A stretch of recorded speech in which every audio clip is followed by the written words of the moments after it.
Cris. Hello, Guido. How are you today? Hello, Very Jonathan. good. Hello. Hi, Cris. How are you? How are you guys? Today we are at Java Blue and we're doing an interview. It's called an interview. Yeah, an interview. An interview. So, We're listening to a story. Today we're listening to a story. Cris' story. Cris' Just a story. general conversation. Yeah. Today we're going to be talking about an addiction. Addiction is heroin. Yeah. And Cris is going to give a testimony of his addiction. It's a big addiction. Not easy to talk about. Right. And But Cris is going to talk about his journey, yeah. Through the addiction. And I want to say thank you to Cris. Thank you for. Thank you guys for having me. So the first question that we want to ask you, Cris, is how long did you did heroin for? So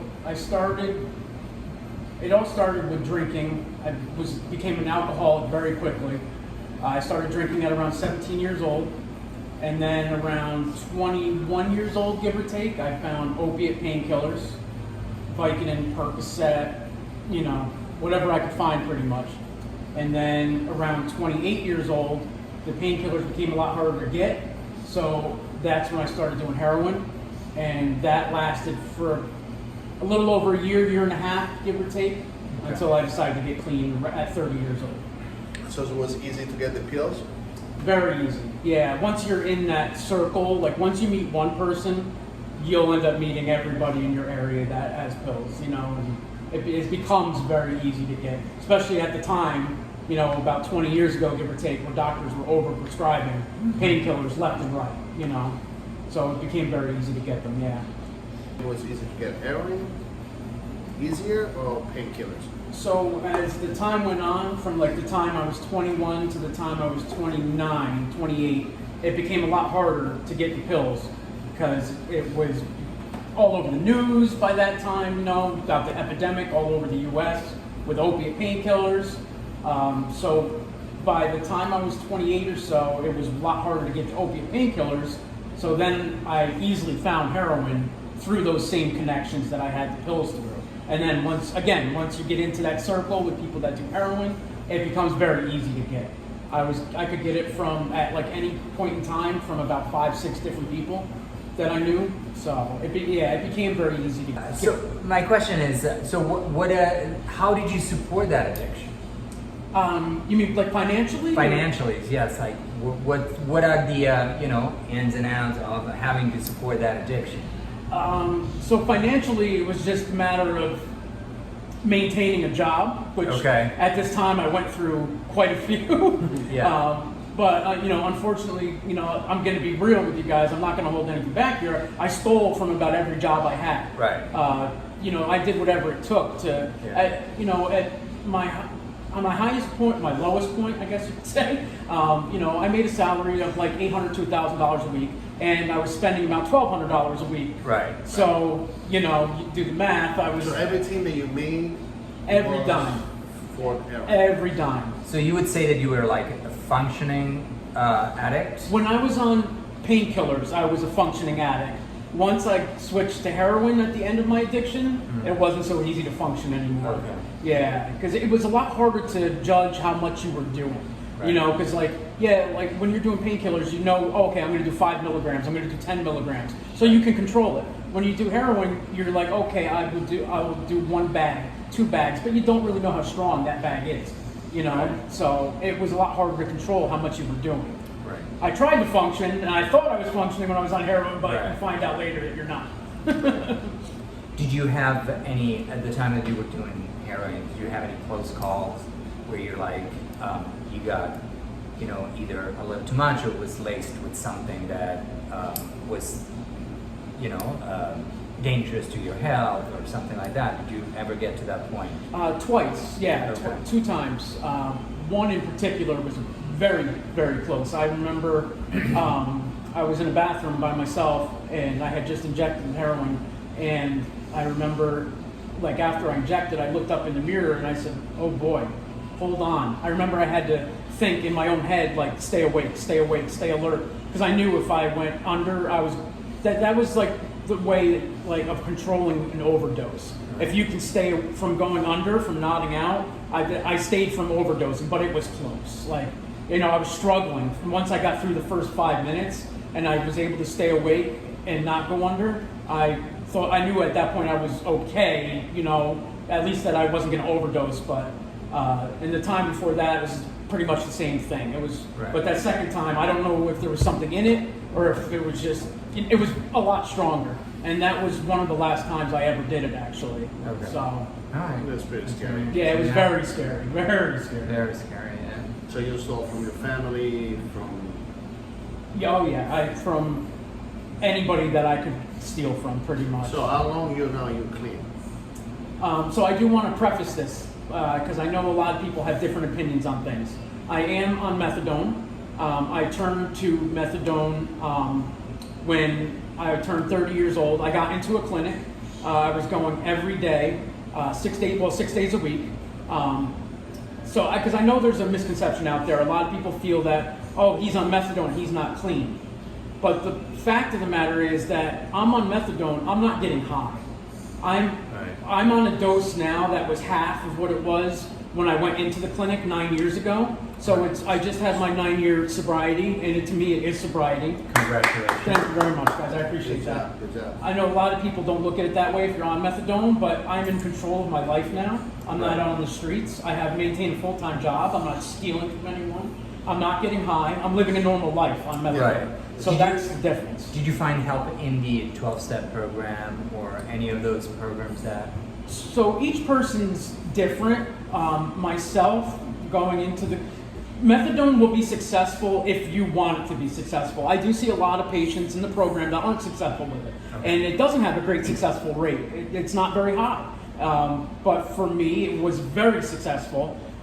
You know, with many other things around it, with like family support, things like that. But you know, I did it every day. I knew I had to get up at 4:30 in the morning to get down to the clinic, so it became a habit. It brought more structure into my life Right. for the first few years that I was going to the clinic, you know. But other things came with that, like when I would go there, I would talk to my counselor, I would see the doctor, I would sit in on meetings. So it wasn't really like a 12-step or a step program. It was more of just speaking with your counselor and going to meetings while I was there and speaking with other addicts. Right. I think you pray a lot and you spoke to God. I think God helped you out in some ways. I think everybody in some kind of way, like when they're going through it, they'll have that conversation with God. They'll say, please God, get me through this. That time I was looking in the mirror and I almost overdosed. I'd say, God, please pull me through this. And I think everybody has done that at some point in their life, whether you believe in this God, that God, it doesn't matter. So if I believe in a higher power of some sort, I absolutely did say that throughout the time. So, That's good. So, I wanted to ask this question. What was the turning point for you that made you seek change in this journey of addiction? so I'd say the turning point was, so my fiance, long story short, I was with a girl for 8.5 years, asked her to marry me the last year that we were together. I ended up losing my job. She kicked me out of our apartment with our 2 cats that we had, so I lost connection with those pets also. I hit my rock bottom. She was also No, she was not. she was a very bright, smart girl, and she was a great girl. I don't blame her at all for kicking me out, and because I was lying about everything and sneaking around, lost my job, tried to hide that from her. So once she kicked me out, lost my job, ended up back in my parents' house. I kind of realized I was at my rock bottom. Like, what the heck am I doing in my life? I was about to turn 30, so that was like, what am I doing? I'm gonna be 30 years old. So that was kind of the turning point. I just woke up and said, what the heck am I doing? And I was tired of being sick, because when I went back to my parents' house, it wasn't quite as easy to get heroin. Right. And I had to sneak out of the house or do this or that, like trying not to make it obvious to my folks, even though everybody knew. In my mind, I was always high, so it was like, trying not to make it too obvious to them or disrespect them now that I'm living in their home. So it was kind of like all those things together kind of pushed me towards wake the heck up, All right. And What are some of the biggest challenges that you had to face through recovery? So, Like, why, before I got sober, you mean, or like? I mean, through like when you started the process of recovery. Okay. Oh, yeah. So I'd say mending a lot of fences with fences that I had broke down. Right. When, from people that I stole from, fights that I would get in just while, I was caught up in my addiction. I think that was the hardest thing. Ditching all those people from my previous life, changing my phone number. I had to change a lot of things. So I think that was like a big hurdle to jump through. I knew I couldn't just go to this methadone clinic and everything would magically be better. And a lot of people look at it that way. They think it's going to be a magic cure, but you need to change everything about yourself and your life around you. Surround yourself with better people. I had to get rid of a lot of people that I had talked to for the past 10 years. Sure. And I just had to cut them off. I had to change my phone number, And I'll give you a quick story. So one time I was in one of my family members' houses, and she was getting ready to leave, and I knew that she had a prescription for painkillers. And so when she said, "Oh, I'm going to leave the house," I left the house. I drove around the block, came back to her house, and I knew she would leave her back door unlocked. So I snuck back into her house after she had left, went upstairs, stole a whole bunch of painkillers out of her bedroom. As I'm walking down the stairs, guess who walks in the house? Catches me as I'm walking down the stairs. And this was towards the end also, because this was another thing that kind of woke me up, like, what the heck am I doing with my life, stealing from my family that cares about me? So mending a fence with her was a big hurdle. She was very easy to mend the fence with, but for me it wasn't easy. But she knew what was going on, and she was very good to me over the years. I'll say that. And she saw that I was trying to better myself. So that was a big hurdle I was happy to get over at the time. Wow. And this is the first time I'm talking about a lot of these things, especially on camera. So we appreciate it. We really appreciate it. It's a big thing. It's a big thing. I mean, it's not easy, like I know it's not easy, but you're going through, and I think your story is magical. I think it's a beautiful story, especially to share, and even if any listeners, all right, and that related to this story, right, and if they can contact us, and all 16 of them. All 16 of the followers. All the 16 of them. Hey, Hopefully we're gonna get more. Listen, even if one if it reaches person. one person, Right, I'd exactly. be so happy. If this resonates with one person, it's something that'd be also great. you're taking it out. So Absolutely. So it makes yourself a little bit lighter. So Absolutely. you have like this heavy stuff, and now it's you're taking it out, so it's gonna be a good. And if I rant, I'm apologizing now because What? like we said, I feel it coming out. So it's like it's No, not something that's good, I got that's good. So I mean, if that's I'm what we're ranting here or for. going No, on, I that's apologize. true. Whatever, no need to apologize. So, how has your perspective on life and relationship changed since you've recovered? So I'd say during the time of my addiction, I trusted nobody. I knew it was all me. It wasn't the people I was surrounded with necessarily. Like if I was around close friends and real family, I still wouldn't trust them because all the other people that were part of that life at the time, I knew I couldn't trust. So it kind of weaved its way into my life. So I'd say I've become a lot more trustworthy of who I know or my real friends and real family that have been there for me. And I value those friendships a lot more now, and my family members. Like anytime I can spend time with my family, I try to, because I know I messed up a lot for those 10 plus years. So I take all my friendships and family like a lot more valuable to me now, and I have a much more positive outlook on life. Like I can see a future for me now, whereas before I couldn't necessarily see a bright future for myself. So now I know there's a chance. You know what I mean? So I know you missed the 2 cats you broke up with your girlfriend. So I we do. know you I have have 2 the kittens if century. you want them. So you can give the 2 cats. I got 2 more now, so I'm good. I got 2 more now. But yes, they did. They broke my heart. I was trying to give your cats away. I see what you're doing. This guy had like 30 cats in his Nothing house. It wrong. was a whole ruse to Oh, get really? No.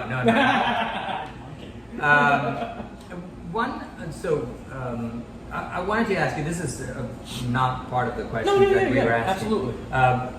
have you, after you recover or in the journey to recovery, have you ever thought, or maybe you did, I don't know if that has happened, of being to counseling people or doing service for people that are not yet at the stage where you are? Do you do that? Yeah. Or have you thought about doing it? Yeah, it's definitely crossed my mind. I will say, like, in the way I prefaced our conversation at the beginning, there is a huge stigma out there about methadone.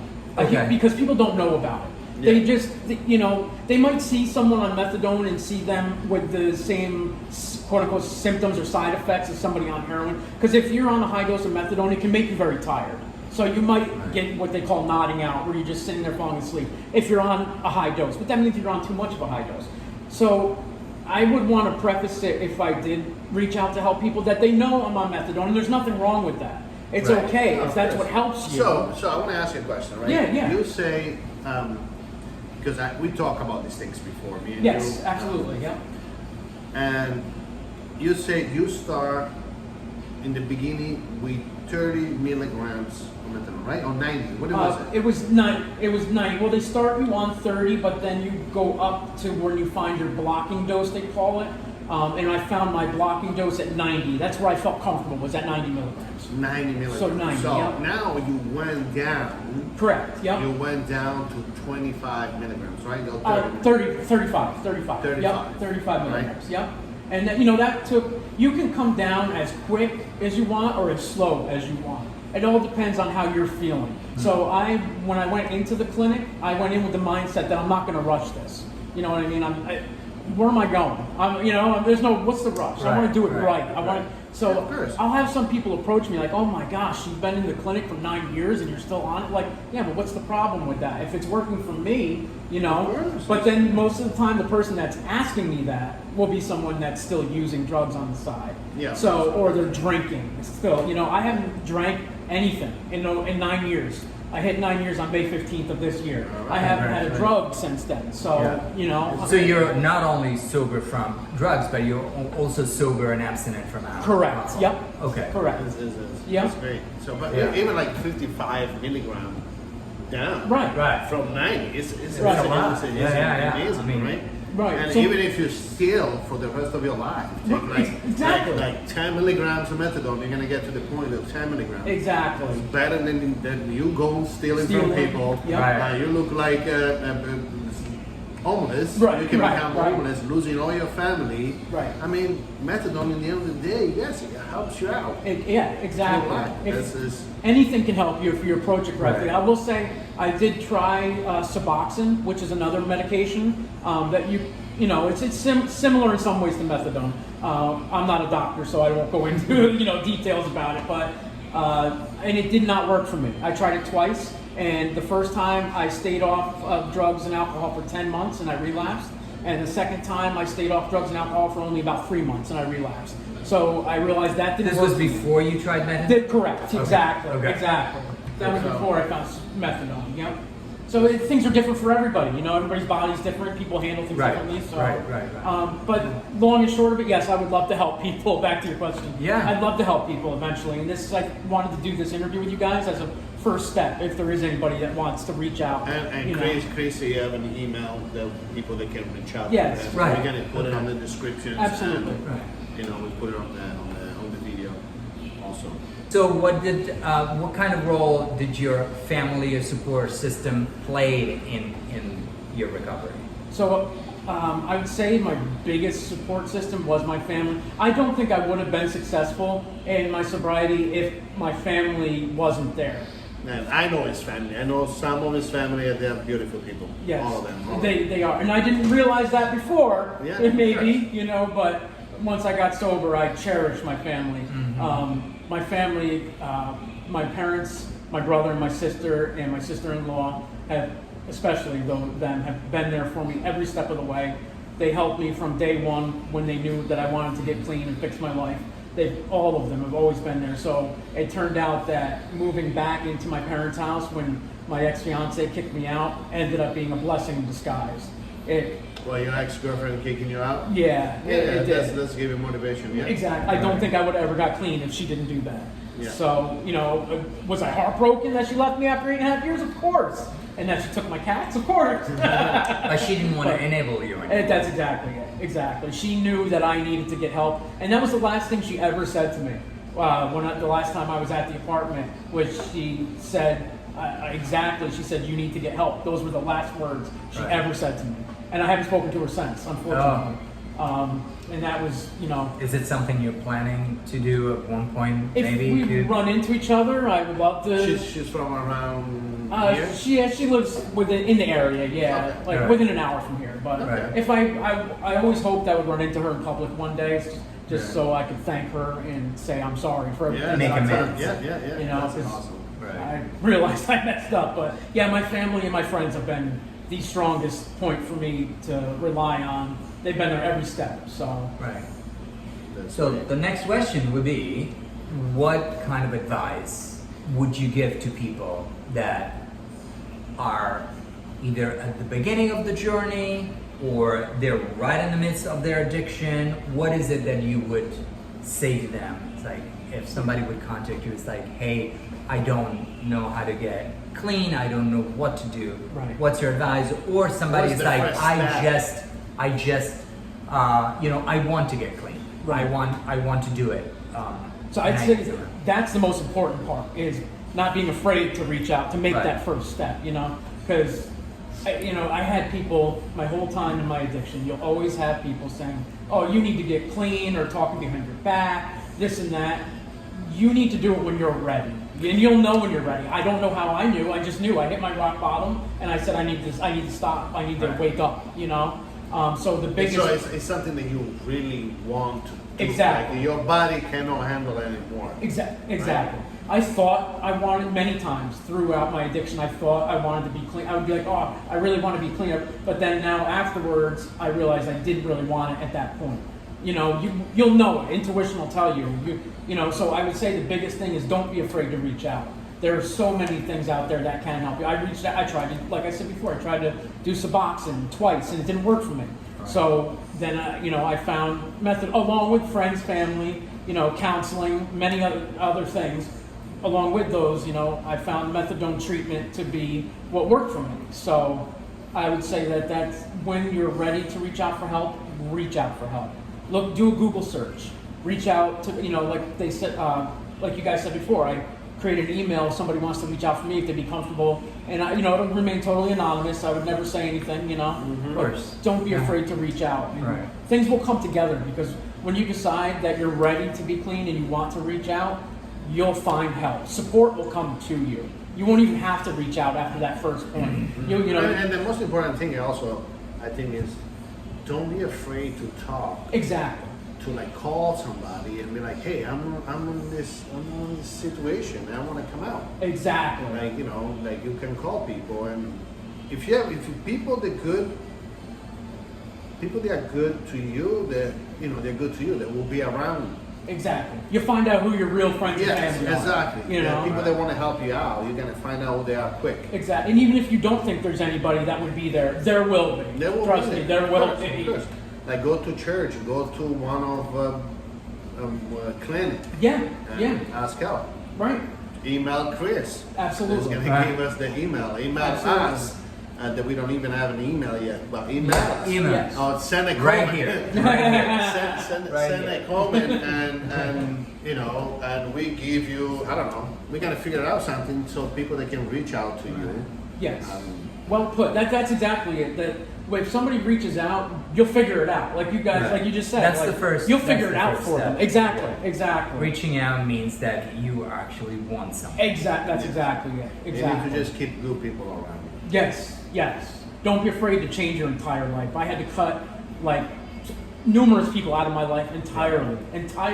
Changed my number 3 times in 8 years, but I knew I wanted it. So if you really wanted to get clean and you're tired of being sick, that's the biggest thing, is tired of going through withdrawal. When you get sick of it to that point of going through withdrawal, when you're sick of being sick, you'll reach out for help when you're ready. The methadone makes you sick like you have a wardrobe of a methadone also? Yes, you can. Yeah, if you're if you're in the methadone maintenance program and you're on methadone for long enough, you'll feel withdrawal symptoms if you don't take it. But it's like for the first 5 years I went to the clinic, I was going 6 days a week, and then the more so you do urine tests when you go there once a week, and the longer you show that you're clean off of every drug and alcohol, everything, you'll get take-home bottles. So right now I only have to go once a month because I've been clean for so long. So but that nobody wants to do it. Nobody wants to wake up at 4:30 a.m., go every day an hour away to a clinic. But once you get your take-home bottles, you realize that it was all worth it, because that gives you a new routine. I was lost before I got clean. Right. So going to that clinic 6 days a week, waking up, it's just like having a job. Right. So it gives you some kind of routine, and then when you're ready, you can get take-home bottles and start your own life. And having a little experience, I have some experience about addiction, so Yeah. I know that routine for addicts, Yeah. it's really important. Yeah, it's critical. It's what keeps you. It really is. in It's line. critical. Right. Absolutely. Stay busy. Idle hands, like they say. Idle Right. hands. Right. That's Yeah. awesome. And it is in this clinic that you go. Yeah. Where's the percentage of a man and a woman? I'd say just off the top of my head, it's probably right about 50-50. It's from all ages too. It's like, it's unfortunate, but amazingly unfortunate how many people from different walks of life are affected by the opiate crisis. Like doctors, lawyers, young people, old people, Right, everyone. right. Yeah, it's some, like, I'm sure you guys know a family or a person that's been affected by it somehow. Absolutely. Right? Everybody Yeah. does these days. It's horrible, And now with the fentanyl coming around and fentanyl ending up in a lot of these guys' drugs these days, like, I got out at just the right time, because one of the last few times I was talking about before that I had heroin was like within the last few months before I got clean. I think there might have been fentanyl in it, because I had never felt that particular high before. So fentanyl started coming around right when I turned 30 years old, right when I decided to get sober. So I consider myself very lucky, because that fentanyl is a killer. Right. And you never know what it's going to end up in, Right. Wow. Yeah, amazing. that's a Amazing. beautiful story. So what's your email that we can? Oh, yeah, so I just made an email for this. Again, totally anonymous. If anybody wants to reach out for anything, if, anything, I'll Just help even you. they want to talk to you. Yeah, even just to talk. Like, we don't have, I won't force anybody to do anything. I won't force anybody to find treatment. If you just want an ear to bend. So I just made an email. It's reach out to the number 2 teachout.com. REACH out the number 2 teachout.com. And we'll definitely put it in At gmail.com. I'm sorry. At Gmail. We'll definitely put it in the description. Thank you guys. Yeah. I want to say thank you, Chris. Thank you Thank guys. you. Thank you very much Thank for you having very much me, for guys. this story. I appreciate it, guys. It was a Thank you very wonderful, much. wonderful Yeah. story. Thank you. It felt good to get it off my chest too. Yes, right. You feel like Yeah. a couple of pounds lighter. Exactly. Right, after this, right? Exactly. Yes, because Thank you, it's guys. hard to talk Yeah. about. It's not easy, but anybody can do it. And now you guys see that. Thank you very much, guys, Yeah. for listening. This is, this Two Italians. two We Italians. We talk. We find stories, places, traveling. So we need. Sometimes it's a little lighter. Sometimes it's a little more, More complex. heavier, but it's a good story. But I think it's a good story, and so it deserves to be told. One day we're gonna tell Guido's story. Thank you Guido, very you much. have- No, Guido, never, Guido, you have never. a beautiful Never. You have a Never. beautiful story. No? No. The No, story never. was a braccio di ferro. What Braccio was di it? Ferro, Olivia, Bluto. All right, just stop. Thank you very much. Thank you guys. Ciao.